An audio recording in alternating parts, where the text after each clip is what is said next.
The Hospice of Democracy, applying the 5 stages of grief to the acceptance of fascism.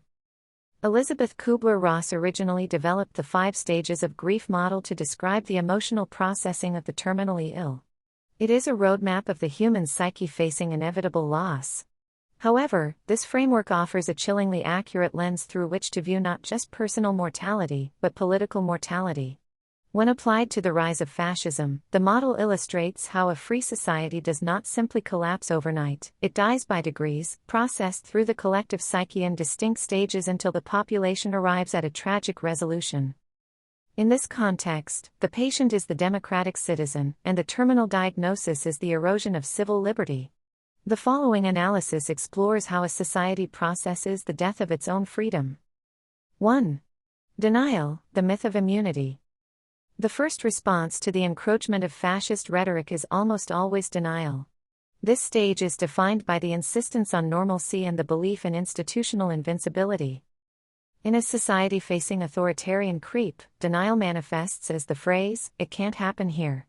When political norms are shattered or dehumanizing language is used by leaders, the public dismisses it as hyperbole or performative theater.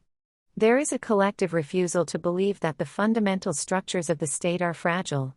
Citizens cling to the idea that checks and balances are self-executing machines rather than fragile agreements requiring active defense. During this stage, the fascist movement is often treated as a joke, a fringe novelty, or a temporary aberration that will naturally correct itself. 2. Anger, the era of outrage. As the authoritarian movement gains traction and cannot be laughed away, denial gives way to anger. This is the most volatile stage, characterized by polarization and noise. For those witnessing the erosion of democracy, this anger is directed at the disruptors of the peace. It manifests in protests, furious op-eds, and clashes in the streets. However, the aspiring fascist power structure also co-opts this stage. They weaponize the public's anger, redirecting it towards scapegoats, immigrants, minorities, or intellectual elites. The political environment becomes a battleground of competing rages. While this stage looks like resistance, it is often chaotic and reactive, lacking the strategic cohesion necessary to halt the structural dismantling of the state. 3. Bargaining, the compromise with tyranny. When anger fails to stop the tide, society moves into bargaining. This is perhaps the most dangerous stage, as it involves the normalization of the abnormal. In the political sphere, bargaining is the domain of the moderate enabler. Traditional conservatives, business leaders, and institutions attempt to manage the rising autocrat. The internal monologue shifts to, if we give them this small concession, they will settle down, or we can use their energy to pass our economic agenda while ignoring their social rhetoric. This stage is defined by the fatal calculation that fascism can be tamed or used as a tool. Institutions look for a middle ground with a movement that does not believe in middle grounds. By treating the authoritarian faction as a legitimate negotiating partner rather than an existential threat, the society inadvertently legitimizes it. 4. Depression, the fatigue of vigilance.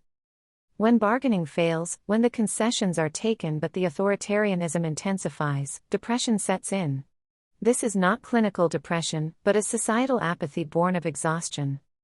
This stage is characterized by compassion fatigue and outrage exhaustion. The sheer volume of scandals, rights violations, and lies becomes overwhelming. The population, tired of being angry and tired of losing, begins to check out.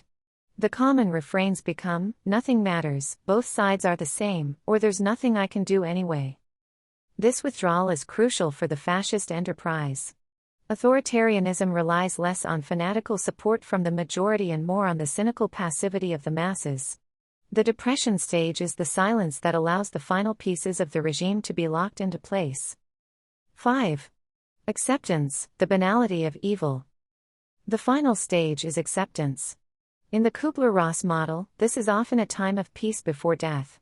In the context of fascism, it is the peace of the graveyard. Acceptance is the internalization of the new reality. It is no longer shocking when the secret police detain a neighbor or when the press is censored, it is simply the way things are. Citizens adjust their behaviors to survive. They self-censor, they avoid sensitive topics, and they perform the necessary public rituals of loyalty. This is not necessarily enthusiastic endorsement. As Hannah Arendt noted, it is often a bureaucratic, mundane compliance. The death of the democracy is complete because the citizens have ceased to mourn its loss and have instead adapted to their new confinement. They have accepted the diagnosis. Conclusion. The utility of applying Kubler-Ross to fascism is not to suggest that this progression is inevitable. Unlike a terminal illness, the death of a democracy is reversible. The stages are not a prescription, but a warning. If a society can recognize that it is stuck in bargaining, trying to compromise with forces that seek its destruction, or sinking into depression believing resistance is futile, it can jolt itself back into action. The patient in this analogy has the unique power to reject the diagnosis, but only if it refuses to reach the final stage of acceptance.